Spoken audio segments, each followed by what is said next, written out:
성경의 역사를 이렇게 쭉 진행할 때 우리들은 나무를 보면서 전체 숲을 놓치는 경우들이 많이 있습니다.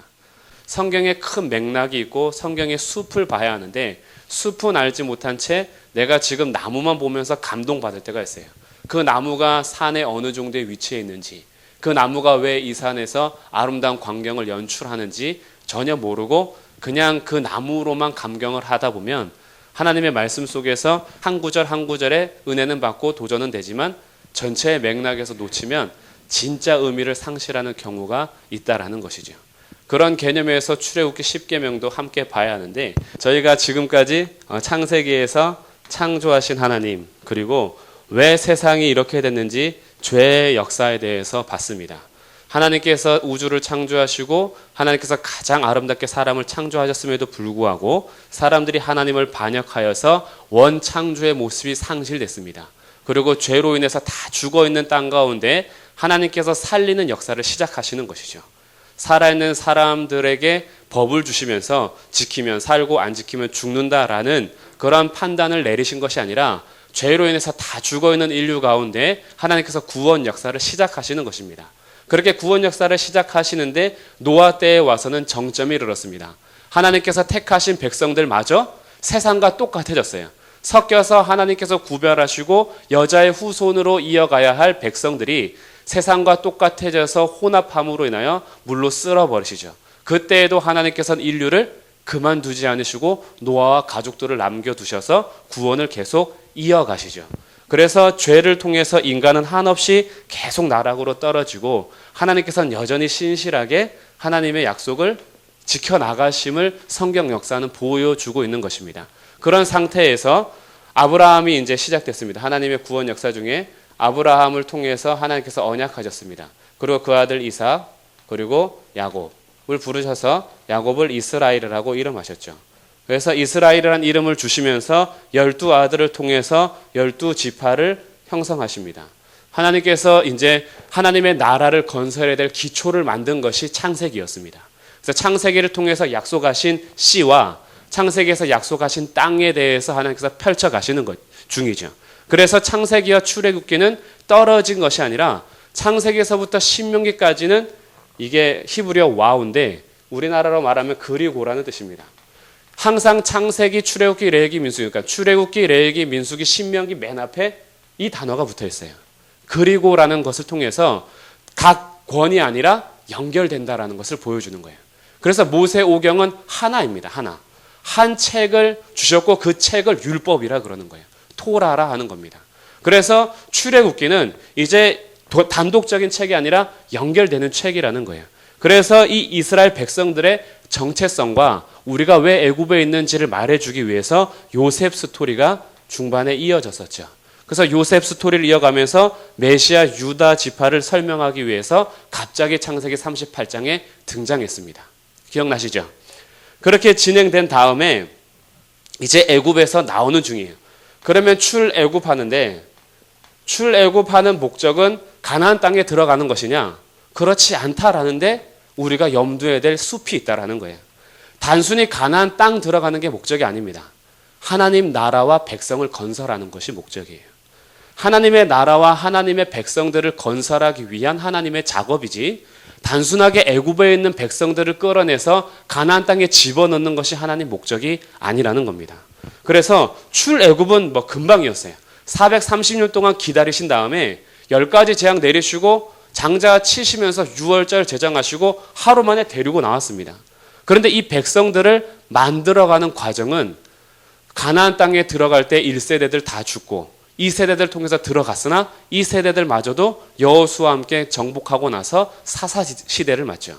그래서 계속해서 출애굽 이후에 가나안을 정복하고 그리고 사사시대를 통해서 계속해서 보여주는 건 뭐냐면 백성들은 계속 소망이 없다라는 겁니다. 이스라엘 백성에서 구약을 통해서 우리에게 계속 알려주는 것은 사람에게는 전혀 소망도 없고 여전히 반역하는 민족이다. 그럼에도 불구하고 하나님께서는 계속 신실하게 약속을 지켜나가신다. 그러면 신실하게 지켜나가는 약속이 뭐냐? 그것이 창세기 3장 15절이라고 했습니다. 그래서 창세기에서 죄와 동시에 나오는 창세기 3장 15절 여자의 후손. 이 여자의 후손을 주시기 위해서 하나님께서는 신실하게 자기 언약을 지켜나가시는 거죠. 호세아가 이것을 결정적으로 얘기하는데 우리들이 음료 고멜로 하나님께서는 끝까지 자기 사랑을 나타내시고 지키시는 남편으로 등장하십니다. 이스라엘을 비롯한 우리들의 모습은 항상 하나님을 반역하고 떠나고 음란하고 또 다른 우상을 섬기고 또 남편에게 돌아왔다가 또 다시 나가고 하는 고멜과 같은 반역한 사람임에도 불구하고 하나님께서는 한 번 언약한 결혼은 끝까지 내가 끌고 가겠다라는 겁니다. 그래서 결국 하나님께서 예수 그리스도를 이제 보내시면서 구약을 정리하시죠. 그래서 구약에서 나타나는 모든 것은 예수 그리스도를 예표하고 있는 것이요, 다 오실 메시아를 나타낸다라는 것입니다. 그래서 이제 복음서에서 예수님께서 죽으시고 부활하신 이후에 제자들에게 하나님의 나라와 성령에 대해서 가르치면서 그들을 깨우쳐 주시는 게 뭐냐면 기록된 성경이 누구를 가리키는 것이냐. 모세의 글, 선지자의 글, 시편의 모든 글이 나를 가리키는 것이 아니냐라고 하면서 구약에 대해서 다시 예수님께서 완성하심을 보여주는 스토리가 구약과 신약이라는 것입니다.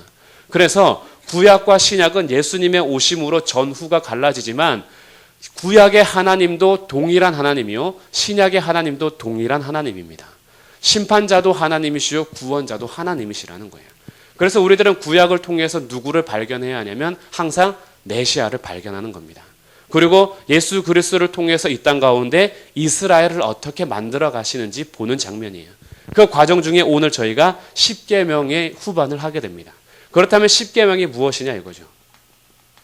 십계명도 단순히 도덕적이고 윤리적인 법을 세우는 것이 하나님의 목적이 아니라 애굽 전에는 너네들이 애굽의 종이었지만 홍해를 건너면서 이제는 내 백성이다 했잖아요. 너희들은 내 군대다 이겁니다. 너희들이 그곳에서 종살이 할 때 내가 너희들을 안아서 신부를 데리고 나왔죠. 내 신부를 함부로 대하다니 하면서 애굽에 재앙을 내리시고 강한 손을 펴서서 자기 신부를 데리고 나온 겁니다. 그래서 이스라엘 백성들을 복수를 사용하면서 너희들이라고 하지 않아요. 이제 복수 거의 마무리하면서 20장 출애굽기 20장 2절 말씀 보세요. 이스라엘 전체를 가지고 단수를 씁니다. 나는 너를 이거예요. 나는 너희들이 아닙니다.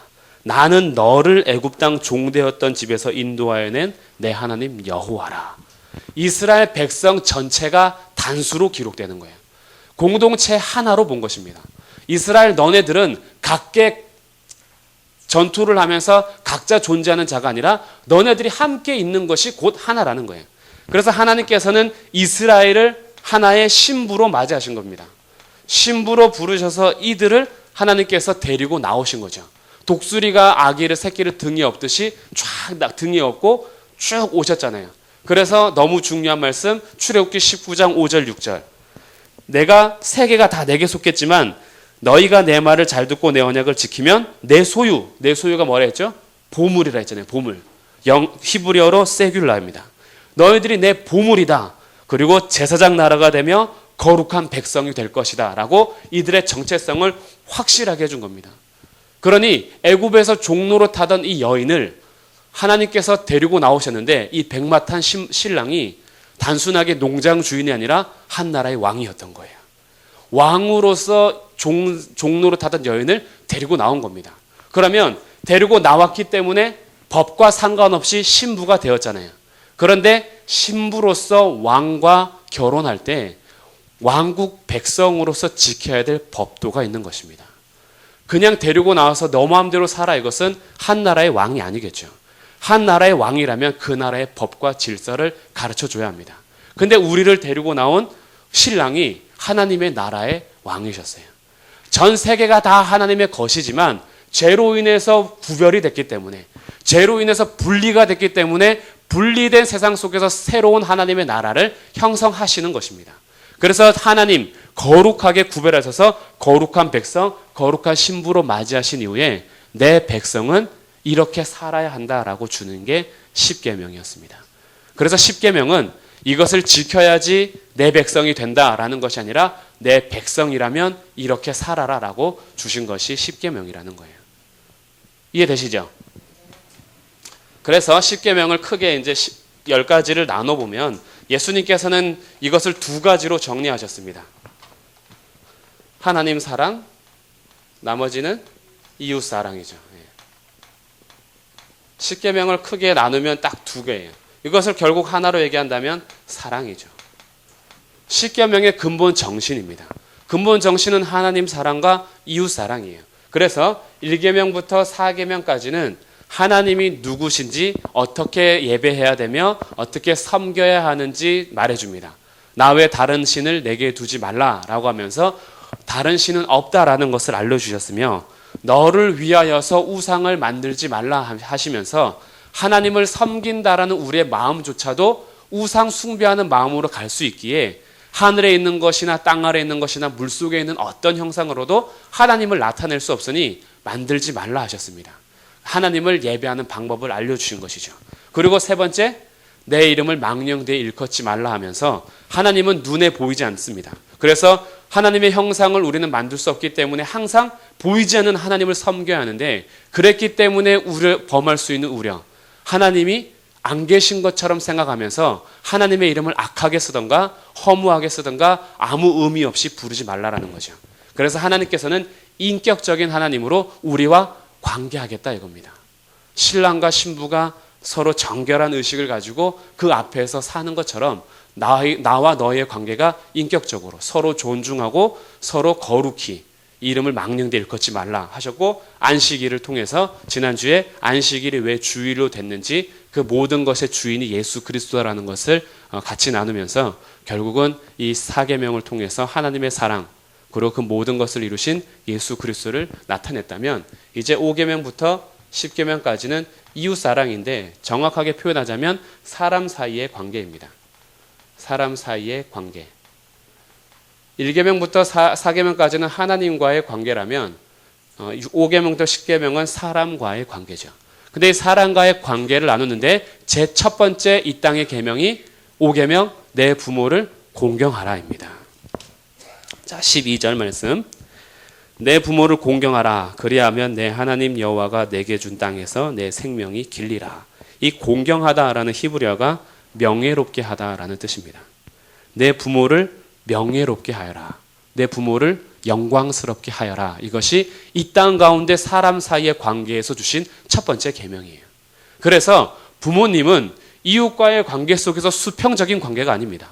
사람 사이의 관계에서 수평적인 관계가 아니라 부모와 자식 간의 관계는 수직 관계예요. 부모는 내 친구가 아닙니다. 부모는 나의 이웃처럼 수평적인 관계를 누릴 자가 아니라 자녀가 마땅히 섬겨야 하고 그 부모님들의 이름을 명예롭게 해야 될 수직 관계예요. 그래서 이 땅 가운데 사람과의 관계를 첫 계명으로 주시면서 하나님께 복종하는 백성들은 수직적인 관계, 눈에 보이는 부모님에게도 복종할 것을 말씀하는 겁니다. 그래서 그 하나님의 자녀들은 부모님 앞에 공경하고 부모님의 이름을 영광스럽게 하고 명예롭게 사는 것이 하나님 나라 백성의 자녀들이라는 거예요. 너가 하나님의 나라의 자녀라면 내 부모의 이름을 명예롭게 하여라 이겁니다. 그렇다면 이 말씀을 가지고 사도 바울은 에베소서, 빌립보서, 골로새서, 특별히 에베소서와 골로새서에서 부모와 자식 간의 관계를 얘기하면서 철저하게 복종하되, 남편이 아내, 그러니까 아내가 남편에게 복종하는 것은 자발적인 순종이지만 자식이 부모에게 복종하는 것은 강제적인 복종입니다. 이것은 너가 자발적으로 해야 되는 것이 아니라 위치적으로 당연히 마땅히 해야 될 복종이라는 거예요. 그럼 이것을 통해서 하나님께서는 이 땅의 세대들에게 동시적으로 말해주는 겁니다. 먼저 부모 세대에게.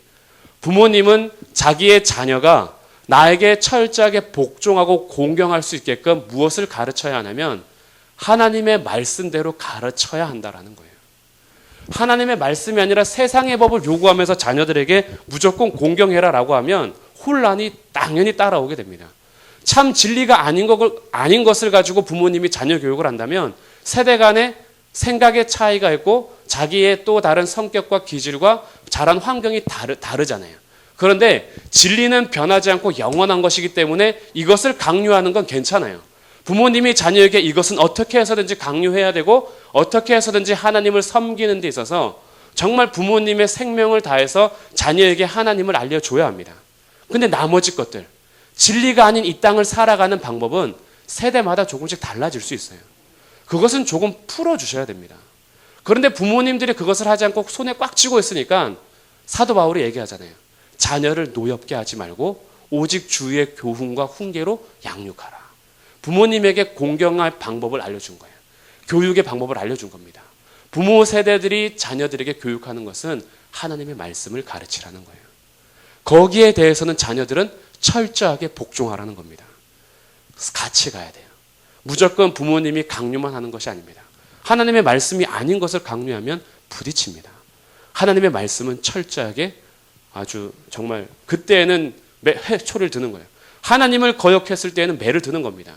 하나님이 아니라 나와 좀 다를 때는 좀 양보해 줄 필요가 있어요. 그리고 그의 인격과 자유를 존중해 줄 때가 있습니다. 그래서 그의 취미나 그가 잘하는 것, 하고 싶은 것 좀 풀어놔 주시되 하나님 앞에서는 철저한 거죠. 너가 어떻게 하나님을 섬기는 일에 이렇게 소홀할 수 있느냐? 그때는 엄마가 달라지는 거예요. 제 아들이 6살인데 잘못하면은 동생 4살짜리 동생하고 잘못한 걸 막 정리하면서 이런 얘기를 해요. 빨리 이거 정리해. 아빠 엄마 호랑이로 변해. 빨리. 괴물로 변한다 이러면서 막 정리를 해요. 자기네 둘이. 뒤 옆에 있으면 어이없죠. 근데 이 모습이 언제 가야 되냐면 자식들이 하나님 앞에 불복종했을 때 부모님의 눈치를 딱 봐야 돼요. 다른 것은 부모님이 항상 천사 같았어. 언제든지 나의 자유를 허용해줬고 내가 하고 싶은 것 하게 해줬고 내 취미를 존중하며 특기를 존중해줬어. 학교를 선택할 때에도 배우자를 선택할 때에도 나에게 다 양보를 해줬어. 그런데 하나님의 말씀에 어긋난 일이 있으면 엄마가 괴물로 변해. 하나님의 말씀을 어긋난 일이 있으면 아빠가 괴물로 변하는 거죠. 이 자세를 취하라는 거예요. 이것이 얼마나 중요하면 5계명의 보너스를 줍니다. 마땅히 해도 되는데 보너스를 주시면서까지 명령하시는 거예요. 그리하면 내 하나님 여호와가 내게 준 땅에서 내 생명이 길리라. 장수까지 보장하면서 부모님께 공경할 것을 약속하시는 하나님. 그만큼 부모님과 자식 간의 관계에서 부모님이 어떤 분이신지 그의 이름을 명예롭게 하는 자식된 도리를 하는 것이 하나님 나라의 백성의 도리라는 것입니다. 그리고 제6계명 살인하지 말라. 이것은 생명을 존중하라는 것입니다. 지금 부정적으로 소극적으로는 살인하지 말라예요. 그러나 적극적으로 이것을 바꾼다면 옆 사람의 생명을 존중하라 이겁니다. 하나님께서 그 생명을 존중하듯이 너도 그 사람의 생명을 존중해서 절대로 그 사람의 생명을 해치지 말라라는 것이죠. 간음하지 말라. 이것은 남편과 아내가 언약할 때에 죽음이 우리를 갈라놓을 때까지 검은 머리 팥불이 되도록 사랑하시겠습니까? 이 언약이 우리는 예배를 통해서 하나님과 증인들 사이에서 그리고 주례사 앞에서 언약하는 거예요. 이 언약을 요즘에 너무나 쉽게 깨버리죠. 결혼할 때는 정말 생명 다해서 끝까지 갈 것처럼 언약해놓고 살다 보면은 성격 차다 무슨 차다 하면서 금방 헤어지는데 예수님께서 말씀하시잖아요. 하나님께서 짝지어 주신 것을 사람이 나눌 수 없다라고 하면서 너희들의 사랑의 감정보다 중요한 것이 너네들이 하나님 앞에서 한 언약이라는 것을 말씀해 주시는 거예요. 이것을 요즘 세대들이 많이 깨버립니다. 하나님 앞에서의 언약이 얼마나 두려운 건지 몰라요. 하나님 앞에서 언약을 신실하게 지켜가야 하는 것이 우리가 마땅히 지켜야 될 의무라는 것을 상실하고 내 사랑의 감정이 더 소중하다라고 얘기해요. 드라마를 보면 남편과 아내가 있는데 남편이 아내가 아닌 다른 여인과 눈이 맞습니다. 그러면서 드라마가 쭉 진행하면 이 남편의 아내는 악녀가 돼요. 그렇지 않습니까? 드라마를 한번 잘 점검해 보세요. 누가 잘못된 거냐면 외도하는 남편과 부인 있는 남편을 꼬시는 여인이 잘못된 거예요. 근데 이 세상의 드라마는 이 두 사람의 관계를 아름답게 그립니다. 그리고 이 두 사람의 관계를 뜯어말리는 아내는 언제나 악녀가 되죠. 그래서 헷갈리는 거예요. 드라마를 보면은 저도 막 속을 때가 있어요. 아, 저 아내 너무하다. 얘네 둘이 정말 아름다운 사랑인데 지금 모든 것을 극복하고 이루려고 하는 너무나 아름다운 사랑. 성경을 딱 보면서 저 사람 너무하다. 그 아내는 악당이 돼야 돼요. 맞아요. 악녀가 돼서 언약한 자기의 관계를 끝까지 지켜야죠. 드라마라 생각하지 말고 내 입장이라고 생각해 보십시오. 악녀가 돼야죠. 당연히. 근데 우리들은 이것을 자꾸 놓치고 세상의 관점은 간음하고 바람피고 외도하는 것을 아름답게 그려요. 이렇게 아름답게 그리는 것이 이제는 남편과 아내를 떠나서 옛날에는 남편만 외도를 많이 했는데 요즘 드라마는 아내도 엄청 많이 해요. 그리고 거기를 떠나 이제는 동성애까지 아름답게 그리죠. 남자가 남자를 사랑하는 것. 그리고 이제 나이를 뛰어넘어서 70대 할아버지와 뭐 한 20, 30대 여인들이 사랑하는 것. 이런 것을 아름답게 그린다고요. 아름답게. 그러니까 아름다운 음악과 아름다운 영상, 그들의 로맨틱한 대화를 통해서 우리들이 야, 정말 아름답다라고 생각하게 되죠. 그렇게 만들어 버립니다. 근데 성경에서는 분명하게 얘기하는 거예요. 너희들이 하나님 앞에서 한 서약, 언약, 그리고 너희들이 남편과 아내 둘이 한 몸이 된 것은 그 누구도 깰 수가 없다. 그래서 간음이라는 것은 내가 만약에 간음을 하면 나만 해치는 것이 아닙니다. 내 아내를 해치는 것이고, 그리고 내가 외도하고 있는 그 여인과 그 여인의 남편을 해치는 것이에요. 그리고 이거 다 같이 망하는 겁니다. 하나님께서는 이것을 끝까지 지키라는 거예요. 언약의 신실함을 보증하면서 성적으로도 순결할 것을 말씀해 주시는 것입니다. 그래서 언약의 신실함을 말해주는 것이 간음하지 말라요. 그 다음에 8계명 도둑질하지 말라. 이것은 너네들이 소유를 소중하게 여기는 것처럼 다른 사람의 소유도 존중하라는 것입니다. 하나님 나라의 백성은 하나님의 예비하심을 신뢰하면서 사는 자들이지 너희가 도둑질하면서까지 너희의 소유를 삼아서 먹고 마시는 문제를 해결하는 자들이 아니다라는 겁니다. 하나님의 예비하심을 끝까지 신뢰하여 너희가 굶어 죽기 직전까지 가더라도 도둑질은 하지 말라는 거예요. 하나님께서 예비하심을 신뢰하고 기다리라는 것이죠. 적극적으로. 그리고 9계명 내 이웃에 대하여 거짓 증거를 하지 말라. 이것은 진실을 말하라는 것입니다. 내가 진실을 말함으로 그의 명예를 존중해 주라는 거예요. 내가 그에게 입을 다물고 있거나 내가 분명한 증거와 진실을 아는데 입을 다물고 있으면 내가 입을 다물므로 인하여서 그 사람의 명예가 훼손되고 때로는 내가 거짓 증거함으로 인해서 그가 잘못된 판결을 받을 수 있기 때문에 그 사람의 명예를 존중하여 하나님 나라의 백성들은 거짓 증거를 하지 말고 서로 존중할 것을 얘기해 주는 것이죠. 마지막 10계명은 이 모든 것을 다 아울러서 이 모든 출발은 마음에서부터 시작된다라는 것을 말해줍니다. 내 이웃의 집을 탐내지 말라라고 하면서 이 탐내지 말라라는 것은 갈망하거나 바라지 말라라는 겁니다. 내 이웃의 집을 갈망하지 마라. 내 이웃의 집을 바라지 마라.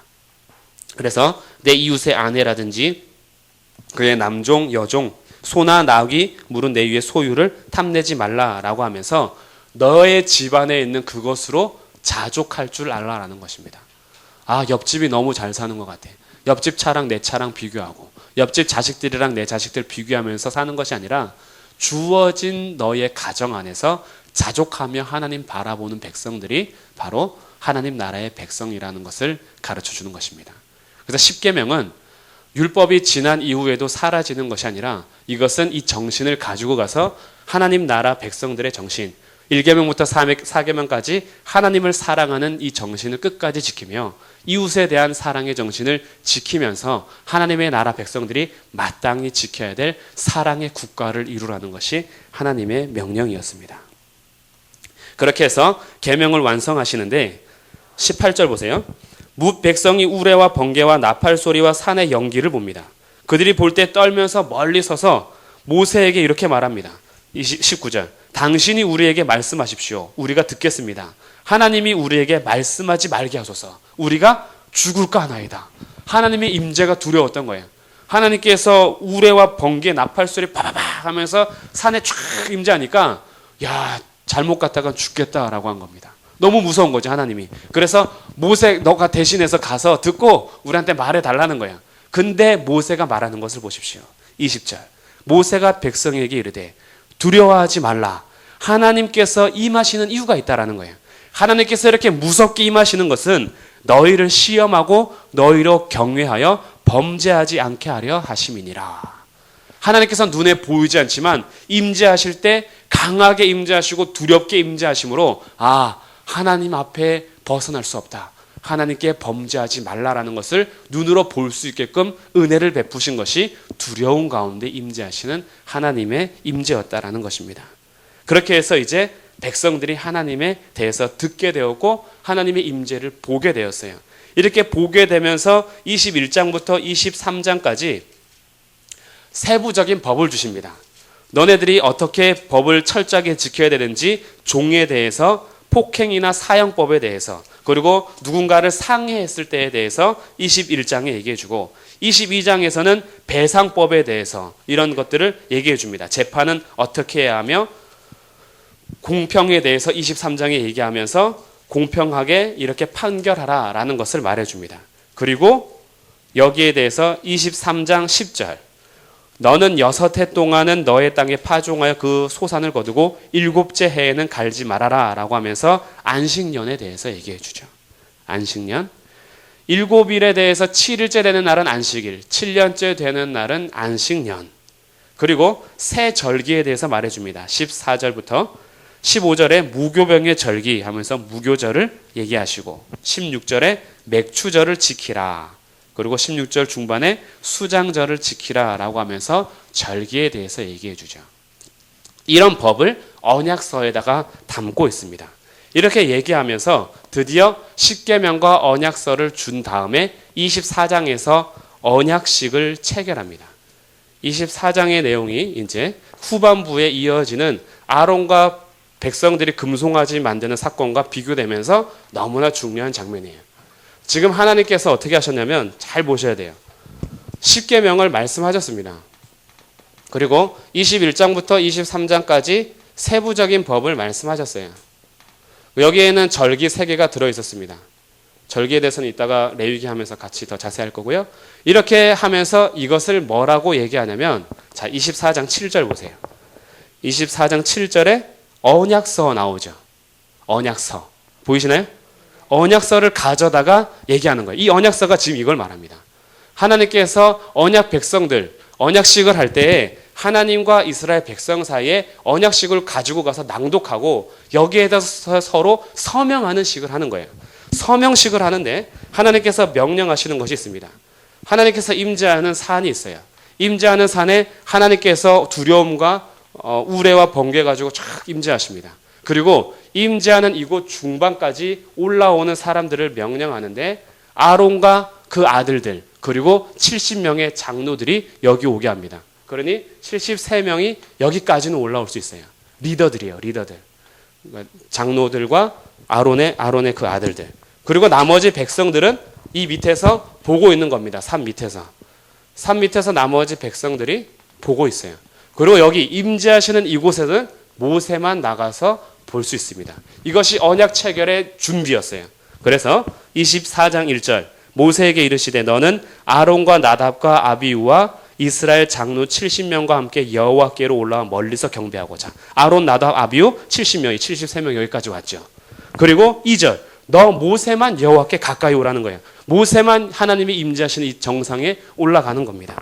그리고 나머지 백성은 너와 함께 올라오지 말라라고 하면서 밑에서 기다릴 걸 말해요.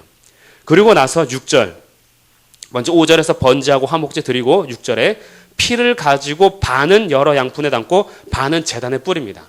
피를 반반 담았어요. 그래서 반은 이제 그 제단에 뿌리죠. 그리고 나머지 반은 어디다 뿌리냐면 8절 모세가 그 피를 가지고 백성에게 뿌립니다. 언약서를 읽은 다음에 이 언약에 대해서 동의하십니까? 라는 언약식을 체결하는 거예요. 그래서 반은 하나님의 임재를 상징하는 제단에다 뿌리고 반은 백성들에게 뿌리는 거예요. 이해되시죠? 이렇게 언약을 체결합니다. 근데 이 피를 뭐라 하냐면 8절 우리 같이 한번 읽어보겠습니다. 8절 시작. 모세가 그 피를 가지고 백성에게 뿌리며 이르되 이는 여호와께서 이 모든 말씀에 대하여 너희와 세우신 언약의 피니라. 언약의 피 많이 들어보셨죠? 언약의 피 어디서 많이 들어보셨어요? 예수님께서 성찬식 하실 때 최후의 만찬 하실 때 포도주 잔을 나누시면서 뭘 하시죠? 이 피는 언약의 피니다. 확인해 볼게요. 마태복음 26장 28절. 성경 잠깐 표시하시고 마태복음 26장 28절. 복음서에 다 나오는데 대표적으로 마태복음만 한번 볼게요. 26장 28절. 이것은 죄 사함을 얻게 하려고 많은 사람을 위하여 흘리는 바 나의 피 곧 언약의 피니라. 자, 이 언약의 피라는 개념이 이제 여기서 오는 거예요. 출애굽기 24장 언약식을 할 때에 모세에게 말씀하셨던 언약의 피입니다. 반은 제단에 뿌리고 반은 백성에게 뿌리면서 언약식을 체결했잖아요. 근데 이 언약식이 영원하지 않았습니다. 왜냐하면 요즘 사람들도 언약을 밥 먹듯이 깨는 것처럼 이스라엘 백성들이 하나님 앞에 신실하게 언약을 지켜나가지 못하는 것을 구약에서 보여주는 거예요. 그래서 이 언약을 백성들이 자꾸 깨는 거죠. 백성 앞에 뿌린 피가 소용이 없게 되는 것입니다. 근데 언약에 대해서 거절한 사람들은 죽게 돼 있어요. 그것이 고대 군동의 언약식입니다. 언약을 거절했을 지키지 않았을 때는 그 지키지 않음을 생명으로 보상해야 됐어요. 근데 백성들을 계속 죽이면서 언약식을 보상할 수는 없잖아요. 하나님께서 자신은 끝까지 언약을 지켜나가되 백성 편에서는 계속 지키지 못하는 것들을 염두에 두시면서 우리를 대신해서 언약을 완전케 하실 예수 그리스도를 계속 보여주고 있는 거예요. 그래서 예수님께서 이제 동물의 피를 서로 반반 뿌리는 식으로가 아니라 자기의 피를 여기에서 온전히 다 쏟으심으로 하나님과 백성 사이의 중재 역할을 하는 겁니다. 그래서 많은 사람을 위하여 흘리는 바 곧 나의 피 언약의 피다 라고 하면서 예수 그리스도의 피가 우리의 새로운 언약식의 피가 됐다라는 것을 여기서 예표하고 있죠. 이렇게 언약식을 24장에 체결합니다. 언약식이 다 끝나고 나면 뭐 하냐면 피로연을 나눠요. 잔치를 하죠. 그 잔치를 하는 것이 이 10절입니다. 24장 10절. 이스라엘의 하나님을 보니 그의 발 아래에는 청옥을 편듯하고 하늘같이 청명하더라. 하나님께서 쫙 서 있는 곳을 지금 기록하고 있는데 얼마나 맑은지 그렇게 쫙 하나님의 임재를 상징하고 있어요. 그리고 11절. 하나님이 이스라엘 자손들의 존귀한 자들에게 손을 대지 아니하셨고, 이게 뭐냐면 언약식을 했기 때문에 하나님께서 나타나셔서 그들을 죽이지 않으셨다라는 거예요. 그들에게 손을 대지 않은 거예요. 그리고 그들은 하나님을 뵙고 먹고 마셨습니다. 하나님과 평화의 관계를 통해서 식탁의 교제를 나누고 있는 거예요. 먹고 마시면서 즐거운 잔치를 벌이고 있죠. 이렇게 하나님과 언약식을 체결했습니다. 그리고 언약식을 체결한 이후에 하나님께서 모세를 산 위로 부르십니다. 그리고 십계명과 성막에 대해서 하나님께서 제정해 주시는 거예요. 이렇게 올라간 사이에 문제가 생깁니다. 25장부터 성막에 대해서인데, 성막을 잠시 후에 하고, 지금 이 언약식을 체결하고 이제 모세는 언약에 대해서 확증받기 위해서 돌판을 받으러 올라갔습니다. 그리고 돌판을 받으러 올라간 이곳에서 하나님께서는 언약식을 체결했으니 신혼방을 꾸밀 것을 말씀하셨어요. 야, 이제 우리 합방하자. 이래서 신혼방에 대한 성막 제정을 말씀하시고 있는 이때에 밑에서 문제가 발생됐습니다. 그것이 32장이에요. 자, 32장 말씀. 언약식 시컨하고 나서 하나님을 뵙고 즐겁게 식사까지 다 했는데 그 40일을 참지 못하는 거예요. 올라가서 이제 신혼방을 만들어 올 명령을 받고 있는데 우리에게 주어질 돌판, 언약의 돌판을 받으러 올라간 그 40일을 기다리지 못하고 32장 1절. 백성이 모세가 산에서 내려옴이 더딤을 보고 모여 백성이 아론에게 말합니다. 일어나라. 우리를 위하여 우리를 인도할 신을 만들라. 인도할 신을 만들다 할 때 이 인도할이 3인칭 복수로 되어 있어요. 그러니 신들을 만들어라 이거예요. 우리를 인도할 신들을 만들어내라 라고 얘기하는 겁니다. 하나님께서 지금 십계명까지 다 말씀해 주셨고 언약식까지 체결했어요. 그런데 이들은 뭘 하냐면 여전히 이 안에 있는 애굽의 본성을 버리지 못하는 겁니다. 눈에 보이는 신을 만들어내라 이거예요. 하나님께서는 만들 수 없으며 형상으로 뭔가 이렇게 형성할 수도 없고 다른 신들은 없다라는 것을 말해주면서 언약식까지 체결했는데 백성들의 마음에는 여전히 애굽에서 늘 보아왔던 우상의 형상이 더 위로가 됐던 것입니다. 그래서 모세 이 사람이 어떻게 되는지 알 수 없으니 빨리 만들어내라 라고 하는데 2절. 아론이 거기서 중재 역할을 하면서 멈춰야 할 아론이 오히려 너희 아내와 너 자녀들의 귀에 금고리를 빼어서 가져오라 라고 합니다. 그래서 금고리를 가지고 만들어내는데 4절. 아론이 그들의 손에서 금고리를 받아 부어서 조각칼로 색에서 송아지 형상을 만들죠. 이 송아지 형상을 만드는 이유가 애굽에서 430년 동안 지배를 받으면서 그때의 애굽 사람들에게 신처럼 형상했던 송아지가 그들의 마음속에 각인이 되어 있는 것입니다. 그래서 송아지를 만들어 놓고 이 송아지가 우리를 인도할 신이다라고 하는데 뭐라고 얘기하냐면 보세요. 조각칼로 새겨 송아지 형상을 만드니 그들이 말하되 이스라엘아 이는 너희를 애굽 땅에서 인도하여 낸 너희의 신이다 라고 하면서 5절 끝에 내일은 여호와의 절일이다 라고 하면서 축제일을까지 제정하는 거예요. 그 지금 송아지를 만들어 놓고 뭘 하냐면 우리를 애굽에서 인도해낸 여호와가 이 송아지 형상이라는 거예요. 그러면서 백성들에게 얘기하는데 6절 이튿날 그들이 일찍이 일어나 번제를 드리며 화목제를 드리고 백성이 앉아서 먹고 마시며 일어나서 뛰놀더라. 자, 먹고 마시며 일어나서 뛰노는 것, 번제 드리고 화목제 드리는 것, 아까 24장에서 언약식 체결할 때 모습과 똑같죠. 그러니 이거는 지금 단순히 우상 숭배가 아닙니다. 하나님과 언약식을 파기하고 다른 신과 언약식을 맺는 거예요. 우리를 인도한 낸 신 금송아지 신과 이 금송아지가 여호와니 그에게 다시 언약식을 체결하는 겁니다. 이 심각한 문제죠. 이제 지금 위에서는 합방식 하려고 지금 거룩하게 명령받고 있는 이 40일 동안 밑에서는 그 언약식 파기하고 다른 언약식을 만들고 있는 거예요. 더 과관인 것은 4절에서 조각칼로 만들어서 송아지 형상 만들었다 했죠. 그런데 모세가 내려와서 얘기할 때 아론이 대답하는 거 보세요.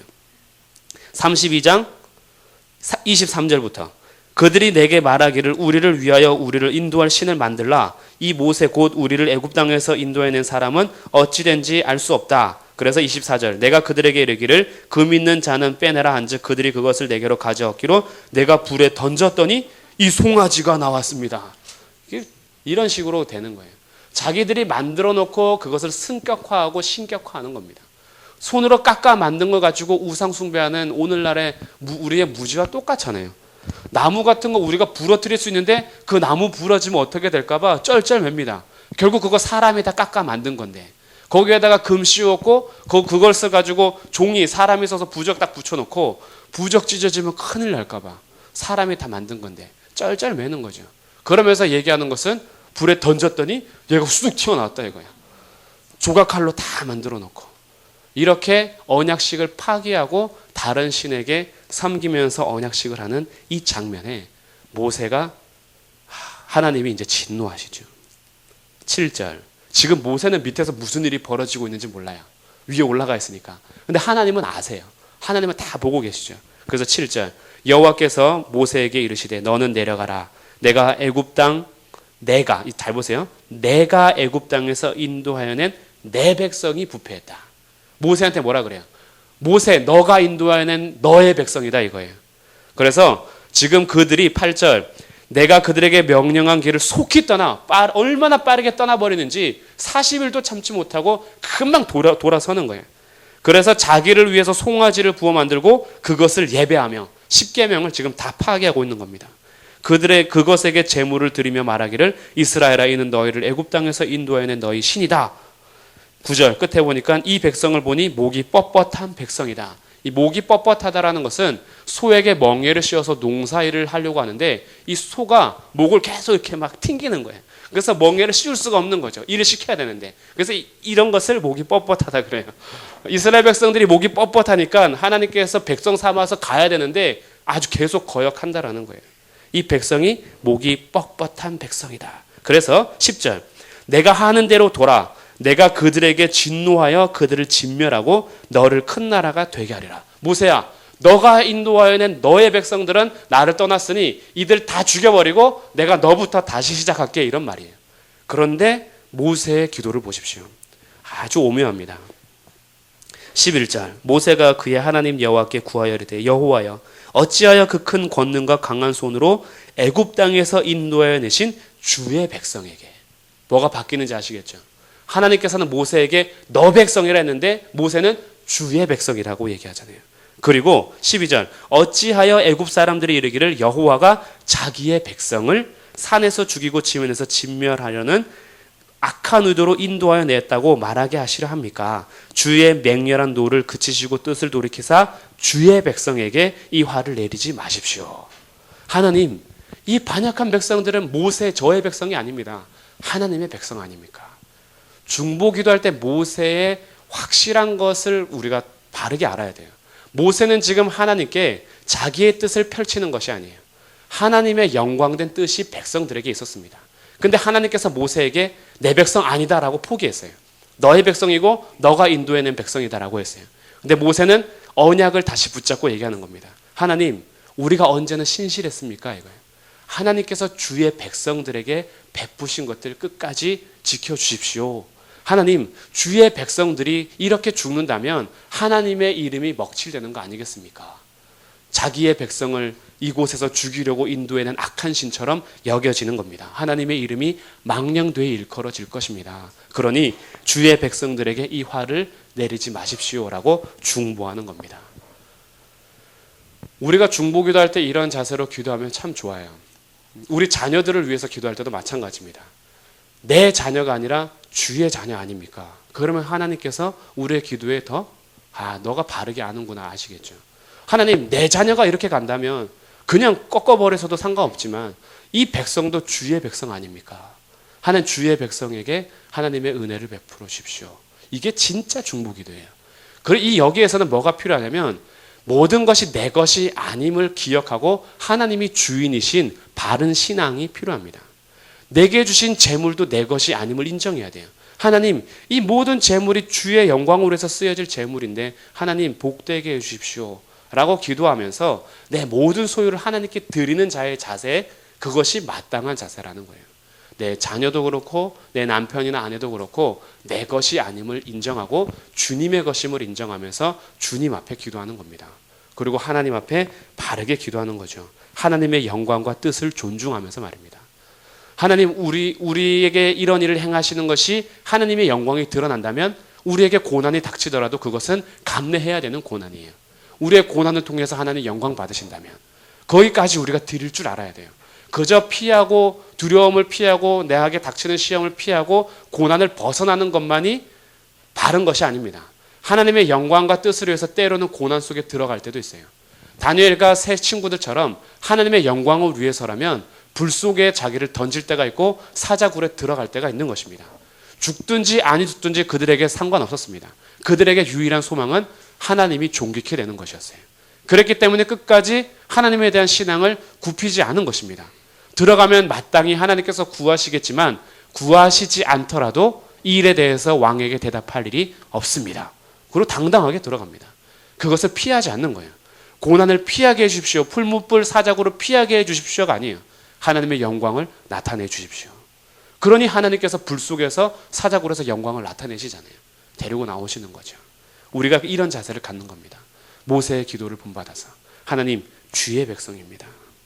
주님의 영광과 뜻이 있지 않습니까? 하나님의 영광과 뜻을 존중하면서 하나님 앞에 정말 진솔하게 기도를 드리는 거죠. 그래서 14절 여호와께서 뜻을 돌이키사 말씀하신 화를 그 백성에게 내리지 않습니다. 그런데 모세는 지금 뭔 일인지 몰랐잖아요. 잘. 모세가 이제 내려와서 난리 났습니다. 모세가 내려오는데 판을 다 가지고 왔어요. 이 판은 31장 18절에서 주신 두 돌판이에요. 여호와께서 시내산 위에 모세에게 이르시기를 마치신 때에 증거판 둘을 모세에게 주십니다. 이 증거판 둘이라는 것은 언약식 우리 계약식 맺을 때 하나는 내 것, 하나는 주인 것 하는 것처럼 하나님께 한 판, 백성에게 한 판을 상징하는 거예요.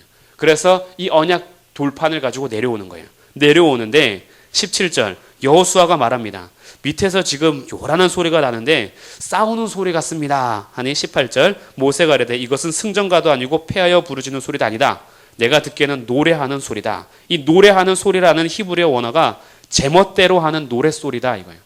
제멋대로 뛰놀면서 덩실덩실 춤추면서 예배하는 소리라는 거예요. 우상에게 지금 예배하고 있는 거죠.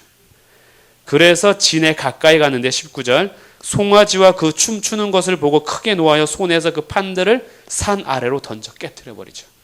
하나님의 진노가 모세에게 임한 겁니다. 그리고 모세가 하나님의 분노로 돌판을 깨버리는 거죠.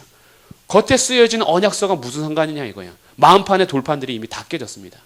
구약에서는 지금 이것을 계속 보여주는 거예요. 그래서 나중에 예레미야나 에스겔을 통해서 이 돌판이 어디로 가냐면 마음의 판으로 새겨져요. 이게 놀랍습니다. 에스겔의 이제 36장, 37장 이런 데서 하나님께서 말씀하실 때 내가 이제는 신비에 새기겠다 이거예요. 더 이상 깨질 수 없고 더 이상 갈아치울 수 없는 마음판에 새기는 거예요. 이게 뭐예요? 예수 그리스도께서 우리 마음판에 성령으로 인치셔서 데려가는 겁니다. 그 새 영을 부어주겠다라는 거예요. 근데 지금 눈에 보이는 구약의 돌판은 던져서 깨지는 거죠. 그리고 20절, 그들이 만든 송아지를 가져다가 불살라 버립니다.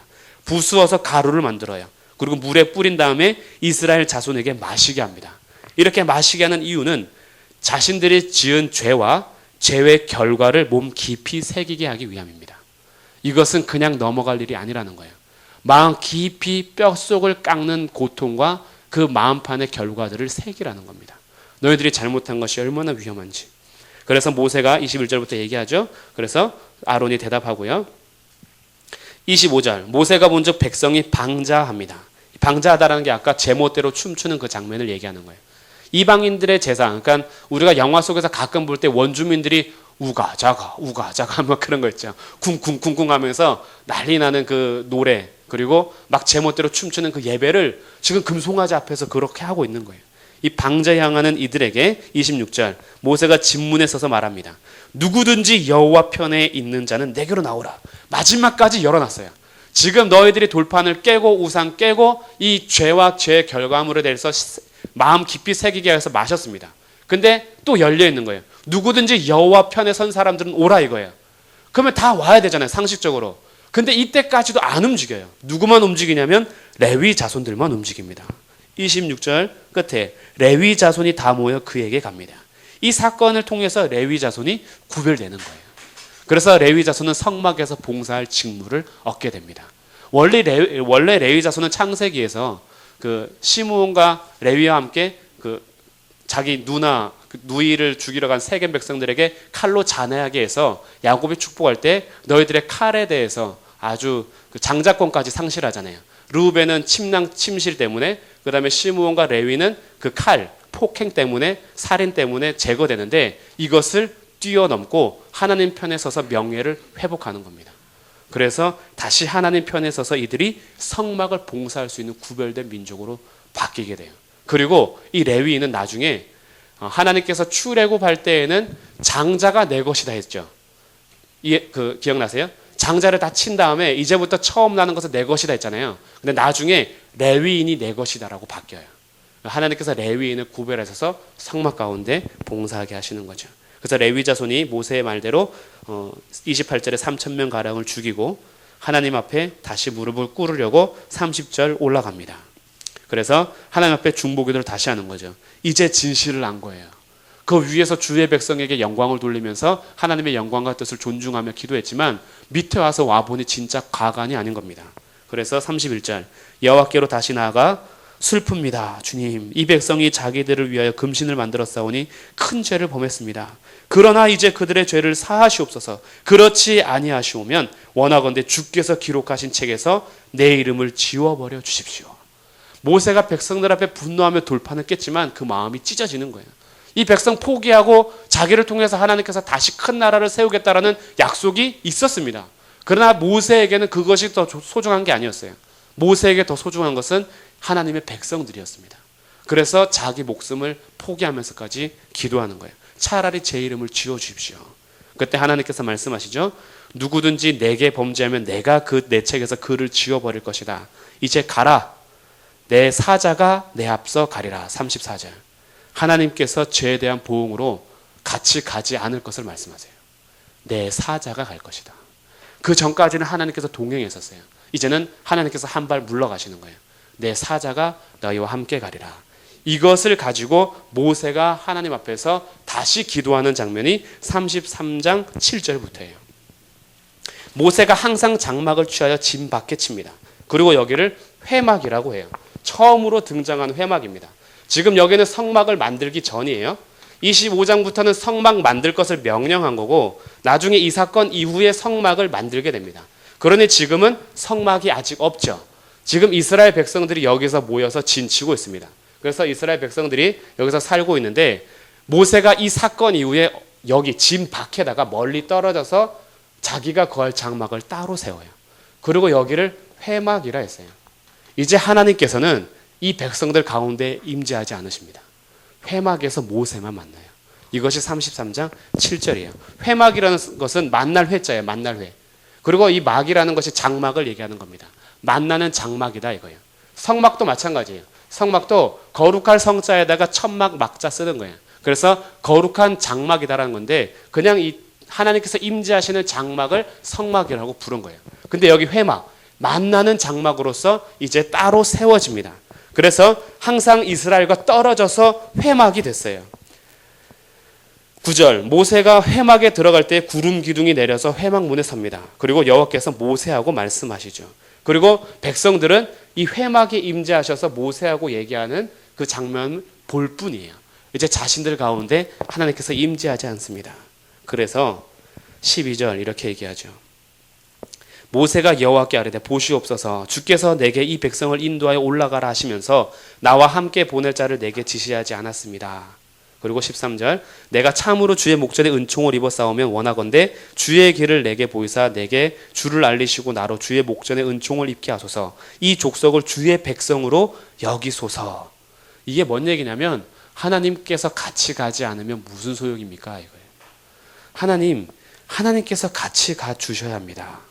그래서 14절에 다시 얘기하는 거예요. 여호와께서 이르시되 내가 친히 가리라. 자, 장면이 바뀌었죠. 아까 32장 사건 끝나고 나서는 내 앞서 사자를 보내겠다 그랬어요. 그리고 나는 안 가겠다 했습니다. 그런데 모세가 다시 회막에서 주님 앞에 중보하는 거예요. 하나님께서 함께 가지 않으면 무슨 소용입니까? 하나님 친히 은총을 베풀어 주십시오 라고 해서 하나님께서 다시 알았다 내가 가겠다 하는데 확실하게 못을 박습니다. 15절 모세가 여호와께 아뢰되 주께서 친히 가지 아니하시려거든 우리를 이곳에서 올려 보내지 마십시오. 하나님께서 함께 안 가는데 우리가 가나안 땅 올라가는데 무슨 소용입니까? 하나님께서 함께 가셔야죠. 다시 못 박아서 얘기합니다. 그러니 17절 여호와께서 모세에게 이르시되 내가 말하는 이 일도 내가 하겠다. 너는 내 목전에 은총을 입었고 내가 이름으로도 너를 알미다. 그래 알았다. 내가 같이 가겠다라고 다시 약속하는데 여기에 대해서 더 확실한 것을 요구합니다. 모세가 아주 끈질기게 하는 거예요. 18절 모세가 이르되 원하건대 주의 영광을 내게 보여주십시오. 이게 주의 영광을 원하는 모세의 시작이었습니다.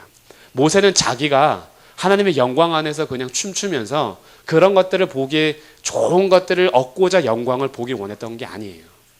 찬양에 그런 거 있잖아요. 내 눈 주의 영광을 보네. 그러면서 찬송 가운데 거하시는 그 주님 찬양하잖아요. 그것이 우리가 그냥 하나님의 영광 속에서 행복을 누리고 싶고 변화산에서 그 베드로가 혼미한 상태에서 주를 위하여 초막셋을 짓겠습니다라고 했던 그 영광을 말하는 게 아니에요. 하나님께서 함께 가시는 것을 원하는 거예요. 백성과 함께. 하나님께서 백성 중에 거하시는 걸 원하면서 주의 영광 보기를 원했던 겁니다. 그래서 우리가 그 찬양을 할 때 이것이 얼마나 귀한 가사인지 몰라요. 내 눈 주의 영광을 보내라는 찬송은 개인적으로 하나님의 영광을 보기 원하는 찬송이 아니라 우리 가운데 거하시는 영광을 나타내는 찬양입니다. 예배 가운데 주님 영광을 보여주십시오. 이런 찬양이에요. 그래서 하나님께서 우리가 모여서 예배 드리는데 하나님 안 계시면 그게 무슨 소용이에요. 우리끼리 잔치 시큰하면 뭐예요. 하나님께서 안 받으시는데. 그래서 그것을 모세의 마음으로 부르는 찬송입니다. 주의 영광을 보여주십시오. 그래서 하나님께서 너가 나를 보면 죽으니 다 볼 순 없다. 대신 20절 내가 내 얼굴을 보지 못하리니 나를 보고 살 자가 없음이라. 대신 내가 명하는 그 반석에 서라. 21절 끝에 그 반석에 서면 내 영광이 지나갈 때에 내가 너를 반석 틈에 두고 내가 지나도록 내 손에서 너를 덮었다가 손을 착 거둘 때 내 등을 볼 것이다 라고 하면서 하나님께서 자기 영광을 보여주면서 자기의 약속을 확증하는 장면입니다. 그리고 드디어 34장 깨졌던 언약을 다시 회복하면서 돌판을 다시 만드는 장면이 34장입니다. 그러니 지금 32장부터 34장까지 그냥 단순하게 아론이 우상을 만들고 우상을 섬기는 장면의 문제가 아니라 24장에서 분명히 언약식을 했고 언약을 체결했는데 40일 동안 명령받는 동안에 이 백성들이 32장에서 금송아지 만들어 놓고 하나님과 언약을 깨버렸죠. 그리고 다른 언약을 새겼습니다. 그래서 하나님께서 진노하시고 깨버리려고 했는데 모세가 33장에 중보하고 함께 가주십시오라고 하면서 34장에 다시 언약을 체결하는 거예요. 회복하는 거예요. 그래서 언약식이 회복되면서 다시 주님 앞에 서게 되는 거죠. 이것을 앞뒤로 두고 여기에서 성막을 만들라라는 명령, 그리고 이 사건 끝나고 성막을 만드는 장면이 출애굽기를 이루고 있어요. 그러면 이제 성막을 같이 공부해 보겠습니다. 자, 이 성막이 또 얼마나 중요한지 성경 전체에서 성막에 대한 얘기만 약 40장에 걸쳐서 나와요. 신구약에.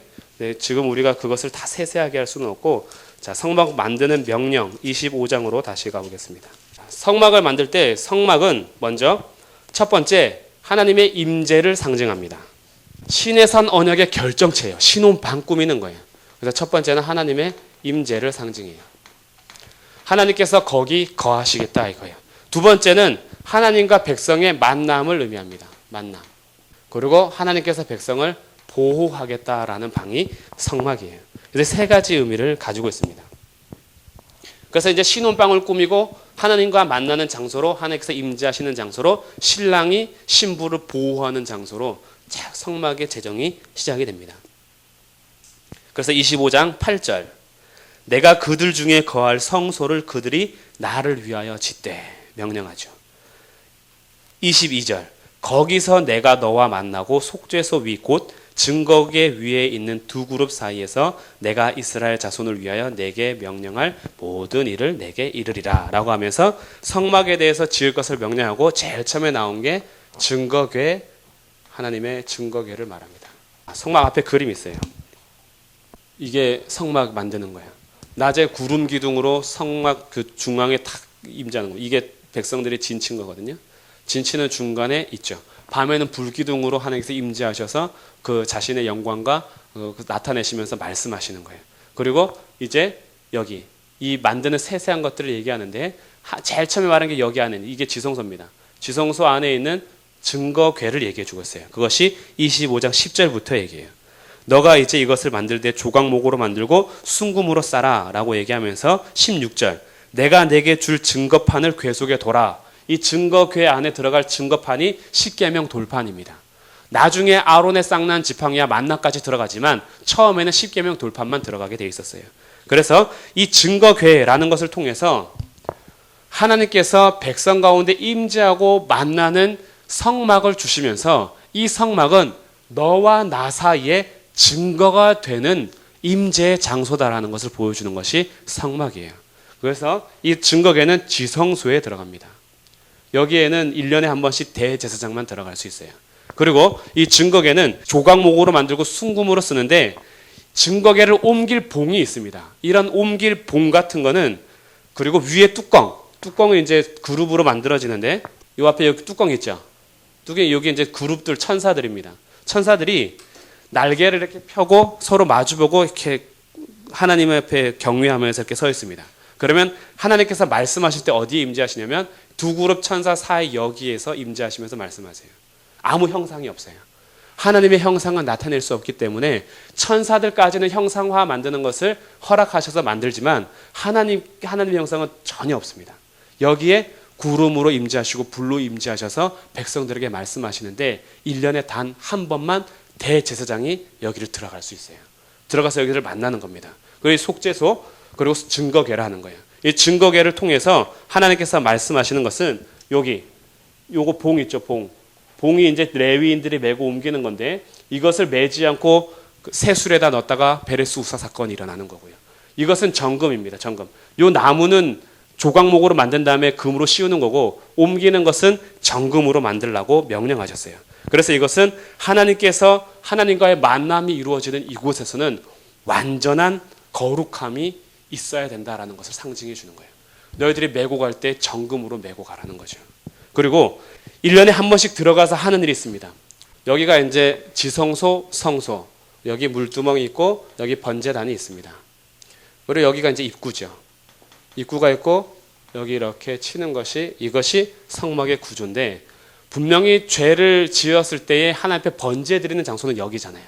여기서는 날마다 번제를 드립니다. 그래서 모든 것을 번제물로 삼아서 번제하면서 죄를 씻는데 근본적인 죄 해결은 1년에 단 한 번씩 대속죄일에 여기 지성소에서 이루어집니다.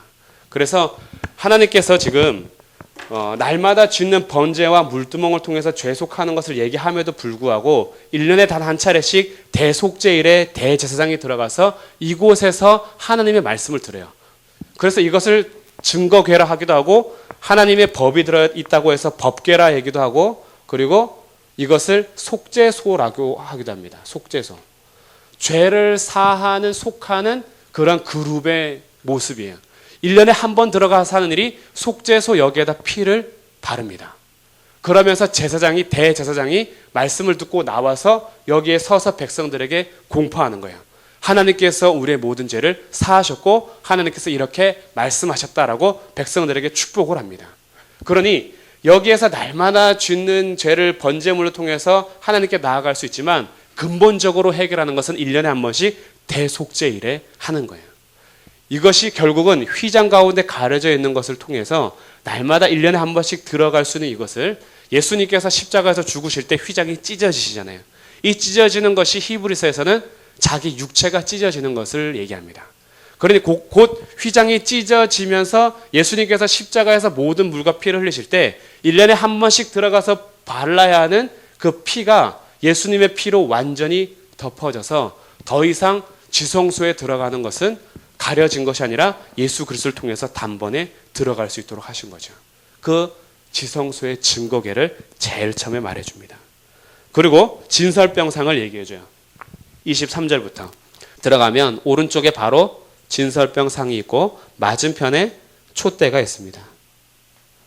그리고 이 앞에는 분향단이 있죠. 이렇게 구성되어 있어요. 여기는 두 줄로 해서 6개씩 두 줄의 떡을 쌓아 놓습니다. 12지파를 상징해요. 그러니 지금 이 성막의 개념은 언약의 개념으로 잘 이해하셔야 됩니다.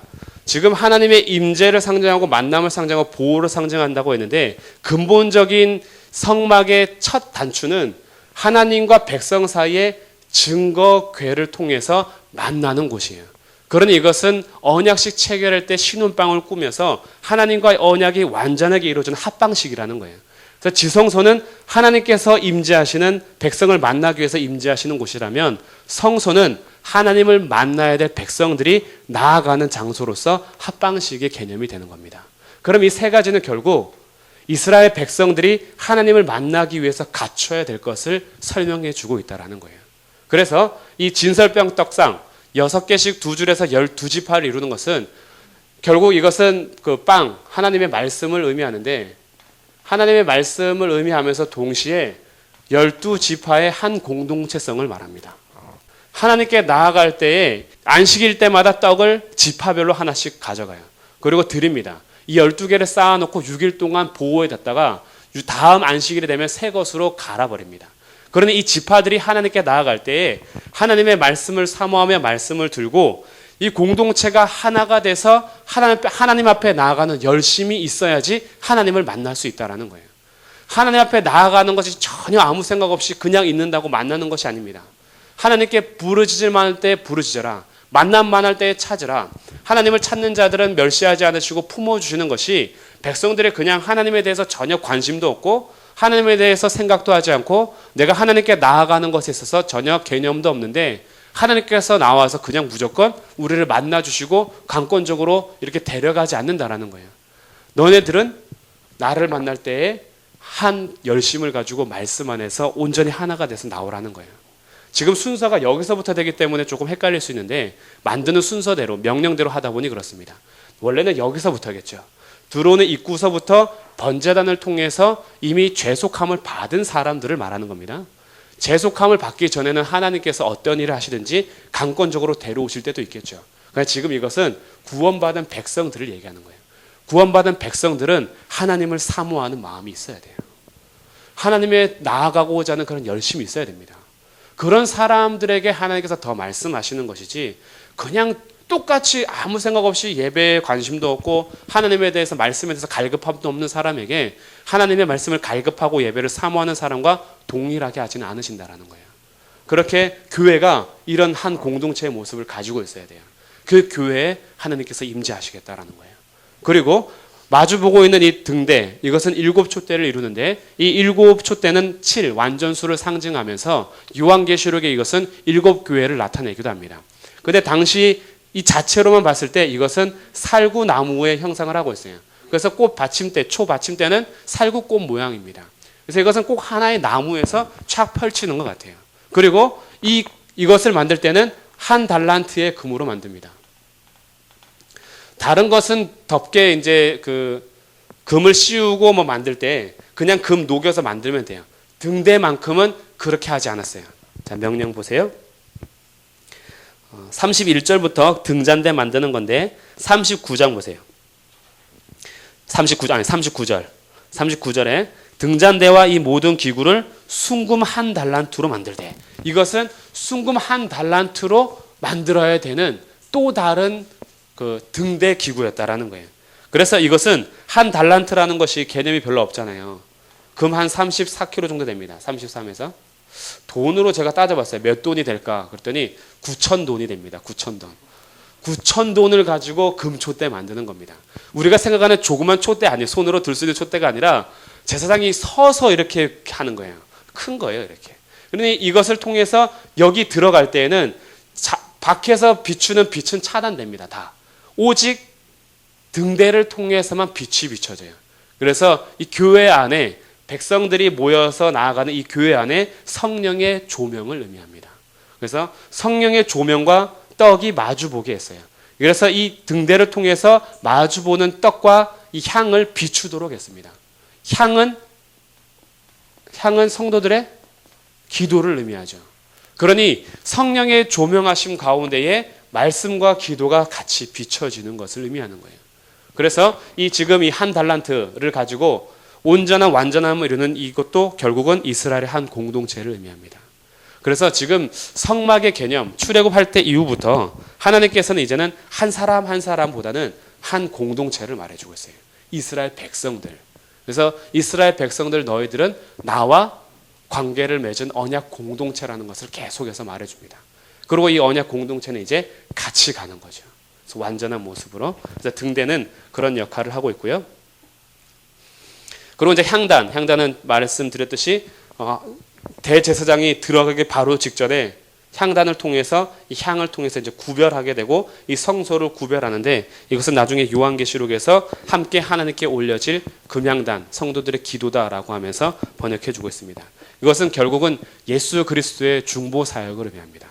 예수님께서 우리를 대신해서 대제사장적 기도를 함으로 우리를 같이 데려가시는 거예요.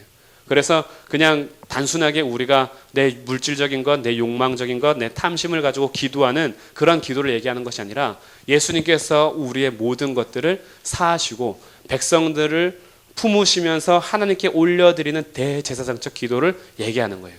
그리고 요한계시록에서 말하는 성도들의 기도도 하나님을 믿으면서 고통당하는 가운데 여전히 하나님의 신실하심을 기다리는 성도들의 기도를 의미하는 겁니다.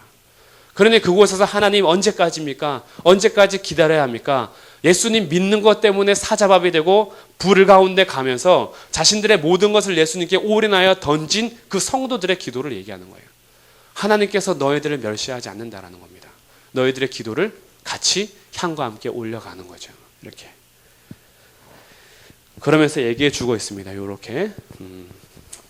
그리고 이제 이 덮는 덮개가 있는데 앞에 보시면 여기 덮개가 4개가 있어요. 하나, 둘, 셋, 넷 있죠. 이 맨 안에 덮는 것은 26장 1절. 성막을 만들 때 가늘게 꼰 배실, 청색, 자색, 홍색 실로 휘장을 만드는 것을 의미합니다. 그리고 그 위에 덮는 것은 7절. 그 성막을 덮는 막 곡 휘장을 염소털로 만들어라 하고 7절에 염소털 제작 얘기해 주죠.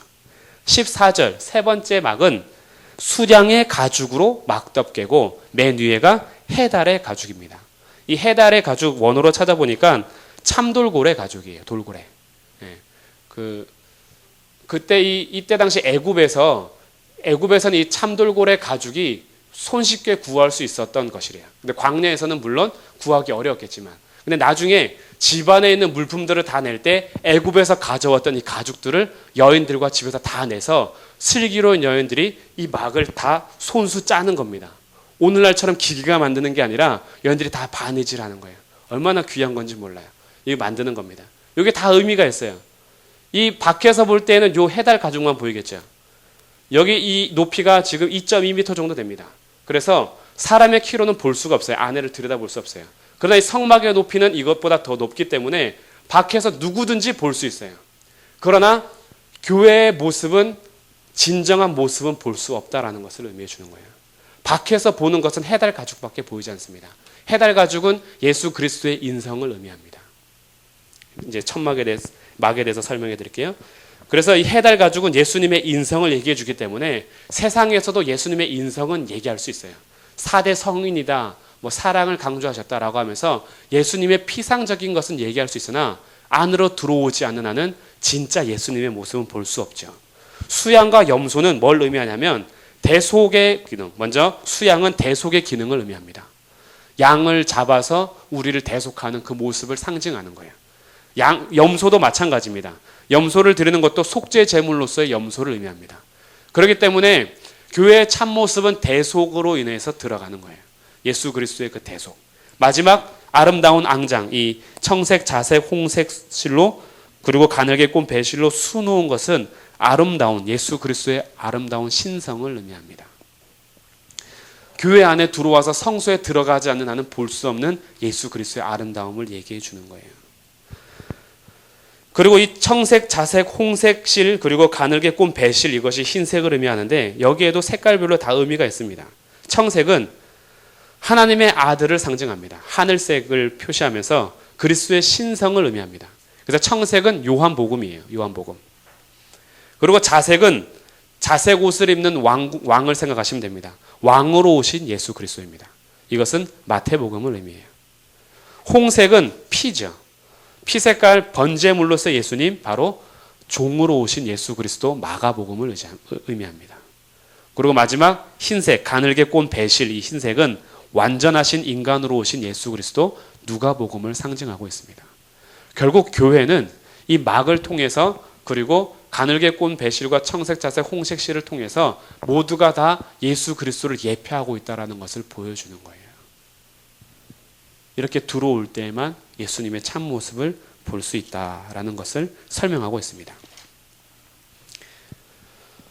자, 그리고 번제단.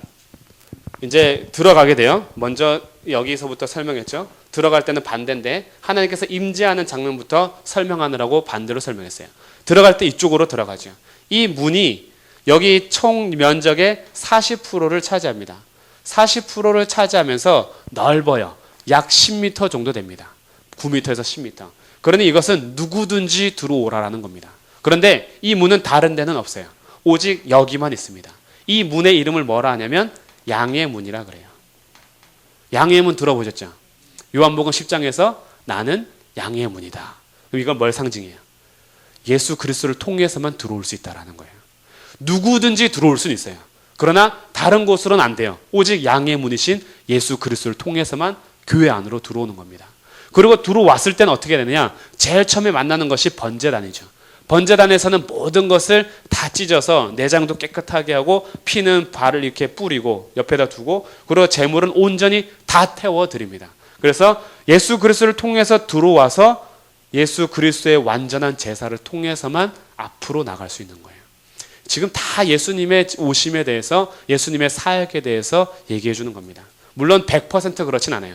여기에 너무나 소중한 다른 속죄와 관계없는 제사들이 레위기에서도 또 소개하고 있습니다. 그리고 이제 들어가서 물두멍을 만나죠. 이 물두멍 크기는 정해져 있지 않습니다. 그래서 얼마나 큰지는 몰라요. 그러나 이 물두멍에서는 내 손과 발을 날마다 씻어도 모자르지 않는 물두멍이라는 것을 알게 돼요. 여기가 다 흙이거든요. 나머지 다 흙, 광야에서 항상 모래 가운데 임하니까 예수 번제를 통해서 우리의 죄는 다 사해졌지만 다 사해졌음에도 불구하고 날마다 묻는 티는 물두멍을 통해서 손과 발을 씻어야 돼요. 예수님께서 베드로에게 한 말처럼 세족식 할 때 저의 목욕시켜 주십시오라고 했을 때 이미 깨끗하게 된 자는 다 씻을 필요가 없다. 그래서 발만 다시 씻어주는 장면이 이 장면을 연출하는 거예요. 이미 예수 그리스도를 통해서 속죄함을 받은 사람들은 날마다 또다시 회개하고 또 회개하고 예수님께 매번 오는 것이 아니라 이제는 예수 그리스도의 이름으로 손과 발을 씻는 매일의 그 회개, 그러니까 자백이죠. 이것은 잘못한 것에 대해서 하나님께 고백하면서 깨끗해지면 되는 거죠. 그래서 이것은 성결의 삶을 의미해 줍니다. 예수님께서 온전히 우리를 위해서 번제가 되시고 우리들은 여기에서 온전히 충성을 헌신하고 그리고 이곳에서 날마다 씻음으로 하나님 앞에 날마다 깨끗하게 살아가는 것을 의미해요. 그리고 아까 설명했던 성소로 들어갈 수 있는 것입니다. 그래서 제사장들이 들어가서 일하는 모습이 멋져요. 이렇게 이쪽에서 들어오는 거예요. 착 들어와서 여기 금초대 항상 불 피우고, 여기 진설병에 빵 안식일마다 갈아주고, 여기 향 피우고, 그래서 여기서 제사장들이 착 일합니다. 여기 이것이 대제사장이에요. 대제사장 목장. 그래서 이렇게 성막을 만들 것을 얘기해 준 다음에 28장 제사장 옷에 대해서 얘기합니다. 자, 제사장 옷에 대한 의미는 28장 2절에 있습니다. 내 형 아론을 위하여 거룩한 옷을 지어 영화롭고 아름답게 할지니. 옷에 대한 의미가 바로 영화로움과 아름다움입니다. 제사장 옷을 통해서 하나님께서는 영광과 존귀를 나타내기를 원하신 거예요. 그냥 멋지게 차려입는 것이 목적이 아닙니다. 하나님의 대리자로서 영광과 존귀를 나타내라는 거예요. 이런 거 볼 때 요즘에 그 생각하는 것은, 그 신부님이나 수녀님들은 옷이 정해져 있잖아요. 딱 보면 알아요. 근데 목사님들은 옷이 안 정해 있잖아요. 그래서 밖에서는 잘 몰라요. 근데 가끔 저는 그런 생각을 해요. 아, 목사님들도 옷이 정해져 있어서 밖에서 어디 가든지 목사라는 걸 안다면 행동을 조금 더 조심하진 않을까 이런 생각은 합니다. 그만큼 옷이 우리에게 반응을 해요. 내가 옷을 어떻게 입냐에 따라서 우리 자세가 달라지는 게 사실입니다. 그래서 가끔씩은 십자가 목걸이 될 수 있으면 큰 거를 메고 다녀도 좀 도움이 될 것 같아요. 막 힘들어서 지하철에서 양보하기 싫을 때 십자가 목걸이 앞에 딱 있으면, 아, 이것 때문에 괜히 욕먹을 것 같잖아요. 그러면 일어나서 양보해야죠. 이렇게 양보해서 가는. 그러니까 우리 눈에 보이는 것으로 우리의 삶이 조정이 되는 연약한 인간입니다. 그래서 하나님께서는 제사장에게 이렇게 옷으로 구별하게 하셨어요. 옷을 통해서 하나님의 거룩과 영광을 나타내라 이거예요. 그러니까 신약에서도 백성들에게 말하잖아요. 특히 여인들에게. 너희들이 꾸밀 것은 겉으로 드러나는 것으로 꾸미는 것이 아니라 너희의 마음을 단정하게 꾸미라라고 하면서 우리의 몸과 마음이 하나님 앞에 거룩하게 드려질 것을 얘기해 주고 있습니다. 이 제사장 옷에서 나타나는 특징들이고요. 이 가운데 여기 박힌 것이 지난주에 설명한 것처럼 12보석, 12지파를 상징하는 것이고, 여기 위에 여기에 여호와께 성결이라는 글씨를 붙이고 다닙니다. 그리고 이 안에 우림과 둠밈을 둬요. 30절, 28장 30절. 너는 우림과 둠밈을 판결 흉패 안에 넣어서 하나님 앞에서 그것을 판결하라 하는데, 우림과 둠밈이 이런 돌과 같은 겁니다.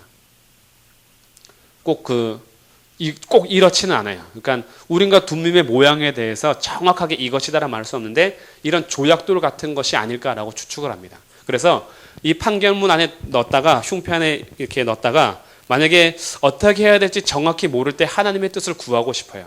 그러면 하나님께 기도합니다. 하나님, 저희가 어떻게 해야 할까요? 그러면 우림이 나오면 올라가라. 그다음에 둠밈이 나오면 올라가지 마라. 이런 식으로 제비뽑기 하는 데 쓴 것입니다. 하나님의 뜻을 모를 때. 그래서 안에서 이렇게 주머니 속에 넣었다가, 하나님, 우림이 나오면 올라가서 적군을 치는 것으로 하겠습니다 해서 기도하고 제비를 딱 뽑아서 우림이 나오면 올라가라는 하나님의 뜻이다라고 가는 거죠. 하나님의 뜻을 정확히 모를 때 판결했던 그런 사용했던 것이고요. 그리고 이제 29장에서 제사장 위임식을 하는데, 일주일 동안 하고 나서 제사에 대해서 얘기합니다. 이렇게 이제 그 제사장 만드는 것, 그리고 제사장 옷 만드는 것, 제사장 위임식 다 한 이후에 하나님께서 이제 성막 제작할 수 있는 사람을 세우십니다. 그것이 31장이에요. 여호와께서 모세에게 말씀하여 이르시되, 내가 유다 지파 훌의 손자 우리의 아들인 부살레를 지명하여 부르겠다. 부살레를 지명하여서 하나님께서 3절 하나님의 영을 충만하게 해서 지혜, 총명, 지식 여러 가지 재주를 허락하십니다. 성막을 만들기 위해서. 그리고 4절 정교한 일을 연구하게 합니다. 자, 이것이 중요해요. 부살레를 지명하여 불렀습니다. 그리고 그에게 하나님의 영을 주셨고 지혜와 총명과 지식과 재주를 줬어요. 그럼에도 불구하고 부살레는 뭐 해야 되냐면 항상 연구해야 돼요. 연구하다라는 히브리어가 생각해내다라는 겁니다. 생각해내다. 하나님께서 달란트를 주셨으면 그냥 달란트 가지고 막 있는 것이 아닙니다. 내게 주신 달란트와 재능을 가지고 계속 연구해야 돼요. 그래서 하나님께서 명하신 성막을 어떻게 하면 하나님 말씀대로 만들 것인가 생각해내야 되고 설계해야 되고 몇 번에 거쳐서 계속해서 연구하면서 성막 제작법을 부살렐이 할 수 있도록 하나님께서 지명하여 부르셨어요. 그리고 그의 조수로 줍니다. 누굴 주냐면 6절에 오홀리압을 그에게 세웁니다. 그래서 이 두 사람을 성막 만드는 리더로 세우셨어요. 오늘날 건축 설계사로 생각하신다면 건축 설계할 수 있는 능력을 주셨어요. 그리고 그들이 그 능력 가지고 계속 연구하는 겁니다. 그래서 성막을 만드는 거죠. 이렇게 해서 성막 만드는 것을 다 얘기했는데 이들이 갑자기 밑에서 32장부터 살펴봤던 일이 일어나죠. 다 끝나고 나서 언약을 34장에 언약 재언약식을 회복하고 나서 35장 명령합니다. 35장 10절 물은 너희 중 마음이 지혜로운 자는 와라 라고 누구든지 초청합니다. 그래서 20절 이스라엘 자손의 온 회중이 모세 앞에서 물러가는데 21절 마음이 감동된 자 자원하는 모든 자가 와서 회막을 짓기 위하여 그 속에서 쓸 모든 것을 바칩니다. 그리고 22절 마음이 원하는 남녀가 와서 팔찌, 귀고리, 가락지, 목걸이, 금품을 갖다 주고 금 예물을 드리고 23절 청색, 자색, 홍색 실, 가는 배실을 바치고 염소털, 붉은 물들인 수량, 가죽, 해달의 가죽 그리고 은과 놋을 다 가지고 오는 거예요. 자, 25장부터 뭘로 만들지 재료를 얘기해 주셨잖아요. 그래서 모세가 가서 이제부터 성막을 만들 것인데 필요한 것이 이런 것입니다 라고 얘기했어요. 그랬더니 온 백성이 자원해서 집에 있는 청색, 자색, 홍색 실, 돌고래, 가죽, 수장, 가죽 다 가져오는 거예요. 애굽에서 나올 때 가져왔던 모든 재산들을 바치는 겁니다. 그리고 25절 마음이 슬기로운 모든 여인은 손수 실로 뺍니다. 참, 얼마나 바느질의 달인들이죠. 그리고 26절 마음의 감동을 받아 슬기로운 모든 여인은 염소털로 실을 뽑아요. 쫙 또 만드는 거죠. 29절 마음에 자원하는 남녀는 누구나 여호와께서 모세의 손을 빌어 명령하신 모든 것을 만들기 위해서 물품을 드립니다. 얼마나 많이 드렸는지 36장 5절 모세에게 말하여 이르되 백성이 너무 많이 가져오므로 여호와께서 명령하신 일에 쓰기에 남음이 있습니다. 그래서 26절에 모세가 명령합니다. 그만 가져오라. 그래서 7절 있는 재료가 모든 일 하기에 넉넉하여 남음이 있습니다. 오늘날 성전 건축하고 너무 딴판이죠. 남은 게 아니라 모자라가지고 다 막 대출받고. 하나님의 성막을 처음 지을 때 재산 있는 것, 애굽에서 갖고 왔던 물품을 모두가 자원해서 냈는데 너무 많이 내서 그만 갖고 오라고. 그만. 교회에서는 빨리 더 갖고 오라 그러는데 그때는 그만 가지고 오라고 얘기할 정도로 백성들이 다 한 마음이 돼서 하나님과 만나는 성막을 증거막 회막을 만드는 자원이 있다라는 것입니다. 그리고 하나님께서 누구든지 다 오라 해서 여인들이 손수 실로 빼면서 만들잖아요. 그런데 아까 명령했던 세울 사람들 30절 35장 30절에 부살레를 명하셔서 하나님께서 하나님의 영을 충만하게 하십니다. 그리고 34절에서 오홀리압을 감동시켜서 가르치게 하시며 지혜로운 마음을 그들에게 충만하게 하십니다. 부살레가 오홀리압 참 복받은 자들이죠. 하나님의 일에 지명받아서 부름받은 자들이에요. 하나님께서 그들에게 성령 충만하게 하셨습니다. 하나님의 일을 하실 때 이런 마음을 이런 소망을 가져보세요. 하나님께서 부살렐과 오홀리압을 부르셔서 하나님의 영을 충만하게 하시고 재능을 주셔서 계속해서 그 일을 연구할 수 있도록 허락하신 것처럼 우리들도 우리의 자녀들도 우리 가족들도 하나님께서 지명하여 부른 일에 헌신할 수 있는 자가 되기 위해서 한번 마음을 들여보십시오. 하나님께서 놀라운 일을 행하실 것입니다. 그렇게 해서 부살렐과 오홀리압 및 많은 사람들을 통해서 하나님 명하신 대로 지어지는 장면이 36장부터 39장까지입니다. 그리고 39장 32절 이스라엘 자손이 이와 같이 성막 곧 회막의 모든 역사를 마치되 여호와께서 모세에게 명령하신 대로 다 행했습니다. 중요한 단어가 있어요. 성막 곧 회막입니다. 무엇을 찾아내셔야 돼요? 아까 회막은 뭐였어요? 진중에 거하지 않기 위해서 따로 만든 것을 회막이라 했죠. 근데 이제 뭐라 하죠? 성막 곧 회막이라 그래요. 진중에서 떠나서 모세와만 만나던 하나님께서 이제는 성막이 곧 회막이 되는 거예요. 다시 이스라엘 진중에 거하시는 겁니다. 그러면 이 성막은 예수 그리스도를 예표한다 했죠. 그러면 성막 가운데 거하시는 예수님께서 어떻게 오시는지 요한복음 1장에서 확인해 보겠습니다. 자, 요한복음 1장.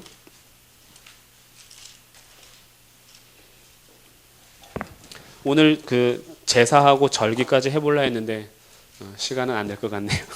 네, 요한복음 1장 14절. 자, 같이 한번 읽어보겠습니다. 시작. 말씀이 육신이 되어 우리 가운데 거하심에 우리가 그의 영광을 보니 아버지의 독생자의 영광이요 은혜와 진리가 충만하더라. 아멘. 이 거하심의 중간 나오죠. 말씀이 육신이 되어 우리 가운데 거하심에, 이것이 텐트를 치다 이거예요. 하나님께서 성막으로, 예수님께서 성막으로 오신 겁니다. 어떻게 오시는지 아시겠죠? 그래서 그 성막으로 거하시는 예수님께서 이제는 이 땅 가운데 오셔서 우리 가운데 거하셨어요. 그래서 그 영광을 보니 성막을 보던 그 영광과 비교할 수 없는 영광과 은혜가 독생자이신 예수님께 충만한 거죠. 이게 얼마나 놀라운 임재인지 모릅니다. 그럼에도 불구하고 백성들이 그를 알아보지 못하고 멸시하는 거죠. 예수님께서 이렇게 오셨고 18절, 요한복음 1장 18절, 본래 하나님을 본 사람이 없으되 아버지 품속에 있는 독생하신 하나님이 성막으로 자기를 나타내신 겁니다. 우리 가운데 그렇게 오셨어요. 이 얼마나 큰 은혜입니까? 그래서 이제 하나님께서 성막 곧 회막으로 이스라엘 백성들 가운데 거하셨던 그 하나님께서 이제 신약 가운데 온전하신 그 형체, 실체로 예수님으로 오셔서 이때 당시에 구약에서 제정했던 모든 제사가 그림자였다면 이제는 예수님께서 단번에 자기를 들이심으로 모든 것들을 다 이루셨습니다. 그래서 우리 가운데 거하셔서 은혜와 진리가 충만하게, 그 영광이 풍성하게 우리 가운데 거하셨으며 하나님께서 이루신 일들을 완전하게 성취하셨습니다. 예수 그리스도가 우리의 영광이요 그분이 우리의 진리입니다. 그래서 구약에서 이 모든 것들을 얘기해 주고 있으며 출애굽기 40장 마무리하겠습니다. 40장에서 가장 반복되는 것은 여호와께서 모세에게 명령하신 대로 되었더라입니다. 19절, 21절, 23절, 25절, 27절, 29절, 32절 계속 나오죠. 여호와께서 모세에게 명령하신 대로 되니라. 결국 이 성막은 명하신 대로 된 완전한 것을 얘기하면서 처음에 천지 창조할 때 하나님께서 말씀하신 그대로 되니라와 동일한 모습을 나타내 주죠. 모세에게 명령하신 대로 성막이 완전하게 이루어지면서 하나님께서 이제 백성 가운데 거하시는 장막이 건설된 것입니다. 그리고 34절, 구름이 회막에 덮이고 여호와의 영광이 성막에 충만하죠. 요한복음에서는 예수 그리스도께서 이 모습으로 오셨다라는 겁니다. 37절, 구름이 떠오르지 않을 때에는 떠오르는 날까지 나아가지 아니하였으며 낮에는 여호와의 구름이 성막 위에 있고 밤에는 불이 그 구름 가운데 있음을 이스라엘의 온 족속이 그 모든 행진하는 길에서 그들의 눈으로 보았더라. 하나님의 임재를 보면서 가는 이스라엘 백성들, 이 모습이 우리들의 모습이 되어야 합니다. 하나님께서 가시는 곳에 내가 가고 하나님께서 머무르는 곳에 내가 있는 겁니다. 하나님께서 가지 않는데 내 마음대로 움직이는 것이 아니라 하나님께서 멈춰서면 우리도 멈추는 거죠. 그리고 하나님께서 가시면 가기 싫어도 가는 겁니다. 가고 싶어도 하나님 멈추라 하시면 멈추는 거고요. 이제 우리들은 항상 우리 안에 거하시는 예수 그리스도께 순종하면서 살아가는 백성들이라는 것입니다. 자, 이렇게 오늘 그렇게 재미없는 율법과 성막에 대한 부분을 나눴습니다. 자, 성막을 통해서 결국은 우리 가운데 보여주실 예수 그리스도, 우리 안에 거하시는 예수 그리스도, 그리고 하나님께서 백성 삼아 주셔서 우리를 끝까지 끌고 가시는 하나님 백성의 모습을 우리 가운데 나타내 주십니다. 한 주 동안 또 보내시면서 우리가 누구인지 정체성을 바르게 하십시오. 우리들은 세상에 속한 애굽의 종이 아닙니다. 하나님께서 구원하신 하나님 나라의 백성입니다. 주님께서 우리를 보물 삼으셨고 제사장 나라 삼으셨으며 하나님께서 거룩한 백성 삼으셨습니다. 그 백성들은 살아가는 방법이 세상의 법과 다릅니다. 우리들에게는 하나님의 말씀이 있고 그리고 우리 가운데 거하시는 성막 예수 그리스도 안에서 사는 것입니다. 이 정체성을 놓치고 세상과 동화되는 것은 하나님께서 우리 가운데 오신 것을 계속 거부하는 삶인 것입니다. 그렇기 때문에 우리 안에 율법으로 오시고 모든 것을 이루신 성막으로 거하시는 예수 그리스도 안에서 하나님의 백성으로 온전한 삶을 이뤄내시기를, 성령 충만한 삶이 되기를 주님의 이름으로 축복합니다. 기도하겠습니다. 하나님, 저희들을 애굽의 종되었던 그런 위치에서 죄와 사망에 얽매여 본질상 진노의 자녀이던 우리들을 주님께서 건지셨고 하나님 나라의 백성으로서 삼아 주셨습니다. 그 은혜를 생각하면서 기억할 때마다 우리의 정체성을 바르게 확립하고 하나님 앞에서 바른 삶을 살아갈 수 있도록 은혜를 베풀어 주옵소서. 성막을 제작하셔서 성막 가운데 임재하심으로 이스라엘 백성을 만나 주신 것처럼 이제는 그림자인 성막이 아니라 실체이신 예수 그리스도께서 오셔서 우리 가운데 거하심에 우리가 그의 영광을 보니 은혜와 진리가 그의 위에 충만합니다. 이제 완전한 모습으로 오셔서 모든 것을 이루신 예수 그리스도를 우리 가슴에 새기고 날마다 주님 품 안에 거하면서 우리 안에 계시는 예수 그리스도와 함께 하루하루를 살아가기에 부족함이 없도록 은혜를 베풀어 주옵소서. 우리에게 주신 말씀을 부여잡고 하나님 말씀 안에 우리의 삶을 두게 하시고 세상의 법을 따라가거나 세상의 눈치를 보면서 살아가는 자의 모습이 아니라 하나님 백성으로 당당하게 살아갈 수 있도록 담대한 믿음을 허락하여 주옵소서. 우리 주 예수 그리스도의 이름으로 기도드립니다. 아멘.